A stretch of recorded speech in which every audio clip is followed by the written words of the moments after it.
Hello friends and welcome back to the channel. You know what time it is. Update time once again in the Battle Realm, and I am back with everything that you need to know about the May 2025 update in MCOC. Let's jump right in, starting off with the new champ for May, who is Yelena Bolova.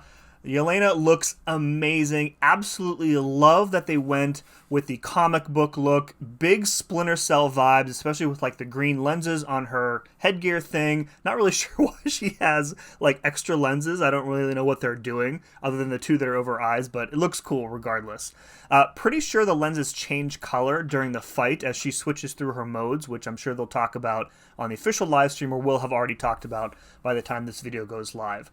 She's a skill champ, a 5 out of 5 defender, so look out for that. Haven't played with her yet, obviously because the patch isn't live on the live server or the CCB beta, but she looks super fun to use offensively. And again, like the art team, the animations team just did a fantastic job with her, so looking forward to her. Number 2 is the champion buffs for May, and there are 2 of them. The first one is Cyclops. Again, Cyclops was voted on as the Summoner's Choice rework, won over Doctor Strange.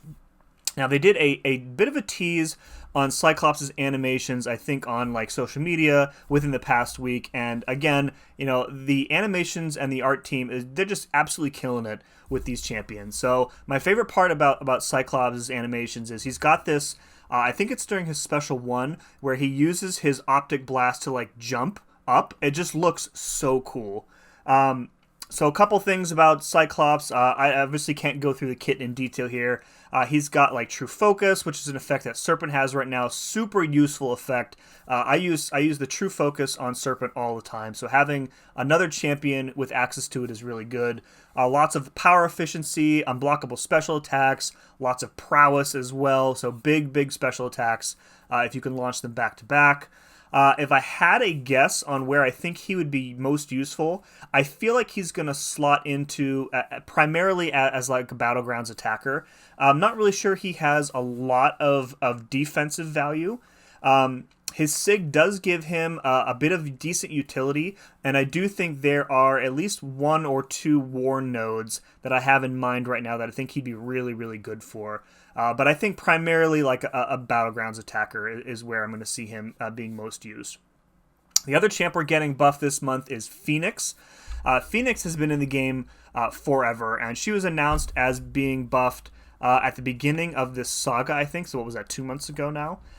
Phoenix will be available this month if you've been collecting those dark plumes from various sources in the game. I think you need 75 of them to get her.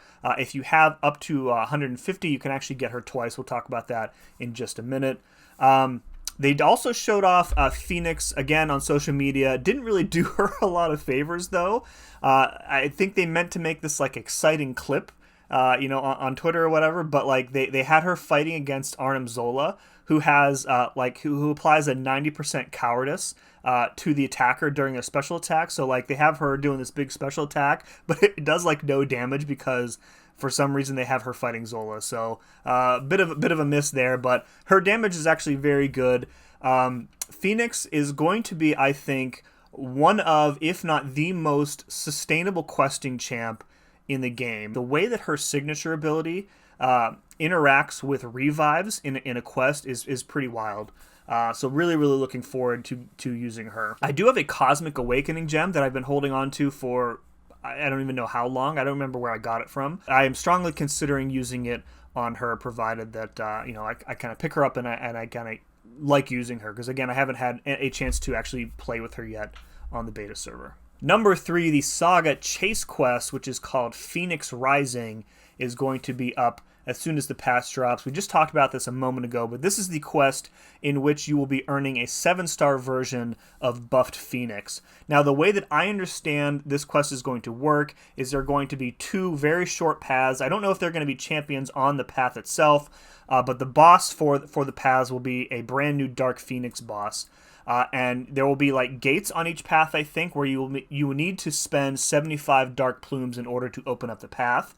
And then the completion reward, so you complete one path, you're going to get a 7-star version of Phoenix. If you are able to do both paths, meaning you have 150 of those dark plumes saved up, the exploration rewards will give you another 7-star Phoenix, which will then, of course, give you the dupe. So if you have enough plumes, you can get her twice. I don't think I even have enough for one run yet. I haven't really enjoyed... this is kind of sort of on topic, but I haven't really enjoyed like the chase for Phoenix and similarly the chase for Lumitrix this past month. I feel like the items that you need to obtain, they're everywhere. It's not really clear to me like where you get them from. I every day I'm asking myself, how many am I supposed to have? Where am I supposed to get these from? And I actually did provide that feedback to the team. But provided that you have enough to get 7-star Phoenix, hop into that quest, which I think should be available as soon as the patch drops, and pick up your 7-star Phoenix. Number 4, huge news for enjoyers of PvE content because we're getting a brand new Valiant Gauntlet added to the event quest starting this month. Now, details here are pretty scarce. I'm assuming they've talked about it in a bit more detail on the live stream, but as is kind of typical, we get very little notes here to push people to watching the live stream. But not mentioned here, I thought that they had talked about on a previous live stream that this was going to be like a test run.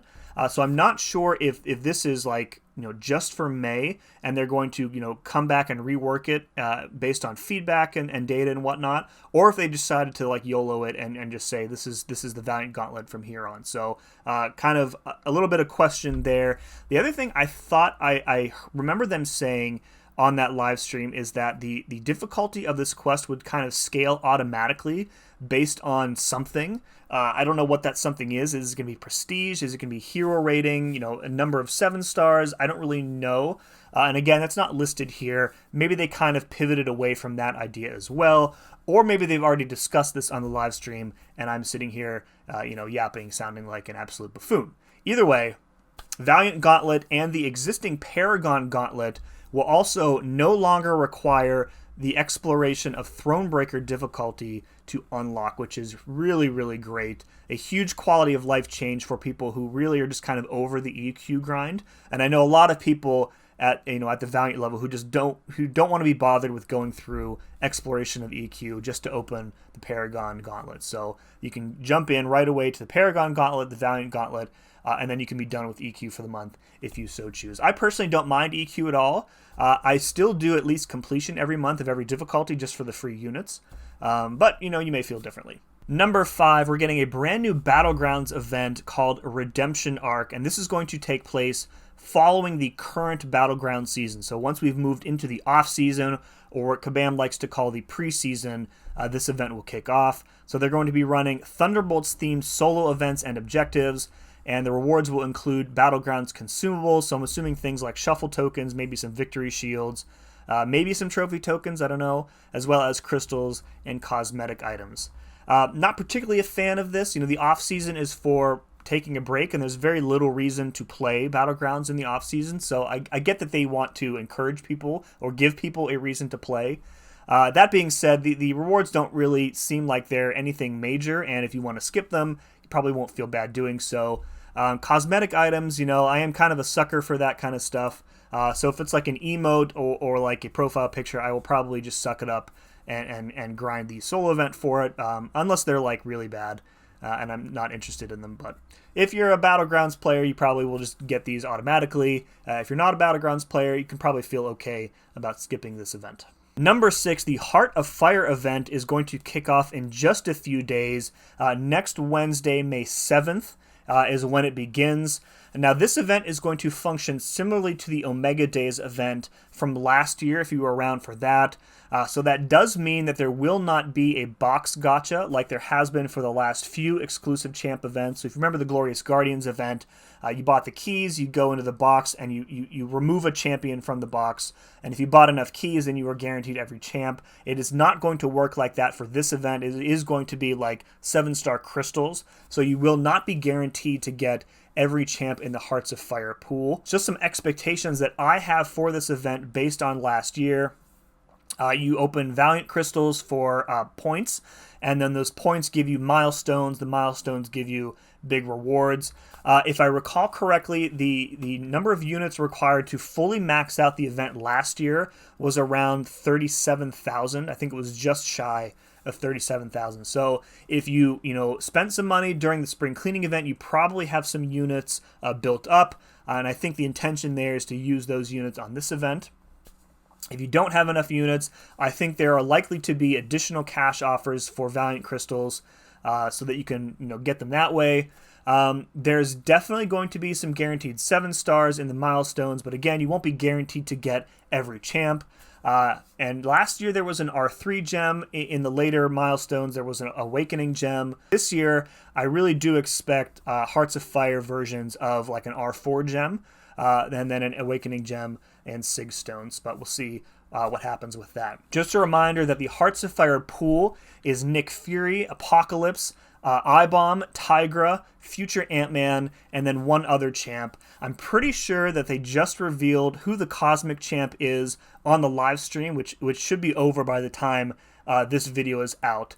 But just in case they didn't announce it and are waiting for like next week or something, I'm not going to say who it is, but I am interested. If they did reveal who it is, let me know in the comments below what you think about that decision, because as with most things that Kabam does, there's going to be a lot of people who are, just fine with it, and a lot of people who are probably going to be big mad, and I'm really curious kind of where my viewers fall on that range. I try and stay, pretty level-headed with things like this, but I am interested in hearing what you think, so let me know again in the comments below. Also, let me know who from the pool you are most interested in getting, because again, remember, you cannot guarantee that you will get every champ, so there is a good possibility that you will miss out on one or more of these champions completely, which is going to feel pretty bad. I remember last year from Omega Days, I think I opened like 3 or 4 7-star crystals, and 3 out of the 4 were all long shot, and it felt really, really bad at the time. And I ended up having to spend more units than I wanted to get to the selector to pull Omega Sentinel, which is who I wanted the most. But hopefully I don't have that issue this year. I do have a Skill Awakening gem for Nick, so I don't need him twice. I have a generic Awakening gem that I kind of want to save for somebody really good later. And I have that Cosmic Awakening gem that I talked about earlier that I could either use on Phoenix or the Cosmic Champ in the Hearts of Fire pool. I also saved a couple of rank 4s from spring cleaning, so I'm looking to take up Nick Fury and APOC for sure. APOC is going to be an absolute monster in war. Really, really excited to use him and kind of bringing back the Horseman pre-fight for use on the war map, I think will be really good too. And again, all of this starts next Wednesday, May 7th. Last but certainly not least is this month's exhaustive list of bug fixes and improvements. As usual, I will cover a few of these in the video. If you are interested in reading through the rest of them, you can either pause the video as I go through and read them that way, or you can head on over to the official site where all of them will be posted as well. Now, normally I only go through like 2 or 3. I'm going to cover 6 of them here, just because I think they're all worth mentioning. So the first one I'm going to talk about is this, actually the first one in the list here. Fixed an issue with dupes of champions who are not already at max sig, displaying incorrect signature ability levels during crystal openings. This has been in place for a few months now, it feels like. Very, very annoying. So every time you open a crystal, if the champ is not at max sig, it just says champion awakened, and you don't actually get to see what sig level you've just put that champion to with the dupe. So really, really glad to see that one getting fixed. Just one of those like super annoying things that you kind of take for granted when it's working correctly. The second one I want to talk about here is right here. In response to a strongly worded letter from Beta Ray Bill, fixed an issue with Sentinel's Sig where removing his armor ups with Pulverize was incorrectly triggering the power gain punishment. So with Sentinel, if you remove his armor ups, if you remove them with like a Nullify or some other way, it triggers the power gain anyways. And the design here is for either you to prevent them completely with an Armor Shatter or to pulverize them with somebody like Beta Ray Bill. Deathless Thanos also has access to the Pulverize ability. So that was not happening. So Beta Ray Bill was actually not a very good option for the end of a Sentinel fight. and the risk of getting hit by that power gain was pretty strong. So really glad to see that being fixed here. All right, next one I want to cover is actually the next one in the list here. Gave Ibom an extra dose of Gamma, allowing him to reduce the impact of the Inequity Mastery for each poison active on him. Now, this was something that I think I talked about either in last month's patch notes, where they also had like a sneaky Ibom adjustment, or I think I talked about it in my predictions for the Hearts of Fire Crystal. But either way, I was really curious to see if they were going to do something like this for him specifically. Inequity is a mastery that is very popular among like Battlegrounds players, high-tier war players, and champs like Ibom, who have a lot of self-inflicted debuffs, really suffer greatly due to this mastery, and they have a huge attack rating hit because of those debuffs. So changing Ibom so that for each poison on him, the Inequity Mastery effects are going to be reduced is going to make him a lot more useful as an attacker in those aforementioned modes. So I think this is a really good change, and especially nice to have this in ahead of his inclusion in the Hearts of Fire pool. The next one is going to be probably a little bit controversial. Fixed an issue where Purgatory's special 3 damage could be increased by other sources and updated her description accordingly. So this is essentially a change. It's a change for her everywhere, but it is going to impact her the most in raids. So the past couple raids runs, for Nightmare raids especially, Purgatory has been like far and away the MVP. You get to the special 3 with like the Prowess hack, and she basically just like one-shots, the Korg fight, for example. That was obviously not intended, and they have made a change to her so that the special 3 damage will not be increased by other sources, such as those raids hacks. And the description, of course, has been updated as well.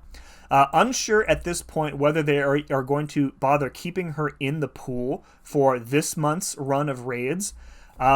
I could see it going either way. I could see them saying, she's fixed, she's not broken, might as well keep her in the pool. I could also see them saying, just let's play it extra safe and take her out of the pool anyways, assuming that a lot of people may not want to use her if she's not broken anymore. So we'll see kind of what happens with that as we get closer to the raids run for this month. The next one is one that really raised my eyebrows.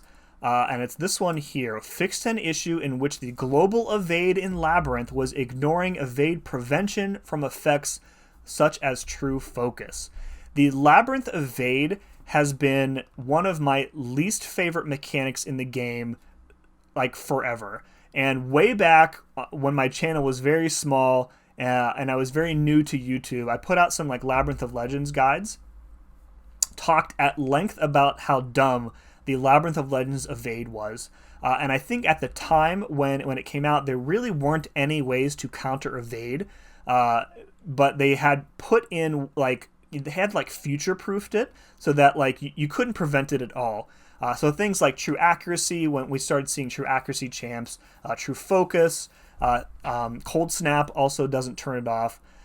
Those things weren't working before. So as of May, those things are going to work to stop the global evade in Labyrinth. So now my understanding here is that any sort of ability accuracy reduction is still not going to work because there's some sort of AAR prevention in Labyrinth. So you can't use slow to reduce or eliminate the effects of evade, but True Accuracy, True Focus, Cold Snap, those things should all still work. Not clear at the moment if something like Venom is going to work to stop the Labyrinth evade for spider champs in Labyrinth. He stops their natural evade, but the way Labyrinth works for spider champs is they have 2 separate chances to evade per hit. That's the Labyrinth evade and then their base kit chance, and he turns off only one of them. So I'm not really sure if he will prevent the evade for that. The other one I'm not sure about is Nick Fury, who once he has enough tactical charges, opponents cannot evade. So I'm going to have to double check on those. But if you haven't done Labyrinth yet and you are just interested in kind of screwing around and going in there and maybe doing exploration, getting a little bit easier starting this month. The last bug that I want to talk about, and this has gotten some discussion in various chats I've already seen, is this one here. Fixed an issue in which all vicious effects incorrectly had their potencies set to 100%. So my understanding, and it is written here, is that this was only a bug for this past month, so throughout April, and prior to April it was working fine. So all vicious effects were incorrectly set directly to 100%. And this is apparently making a lot of champions stronger than they're supposed to be. So the big one that I've seen come up is Mr. Sinister. Mr. Sinister gets a 30% vicious when he charges his heavy for long enough. At the moment, he is getting a 100% vicious instead of 30. So his degens will probably see a bit of a downward change for sure. I'm trying to think of other champions that have vicious effects. Gore has a really irritating vicious effect on defense, and we actually gave up a death to a Gore in Alliance War because of this bug. So the way that Gore works is that if you have a point in willpower, or for every point in willpower, you're supposed to get a 25% vicious. And right now, if you have a defending Gore where that player has 3 points in willpower, he's getting a 300% vicious.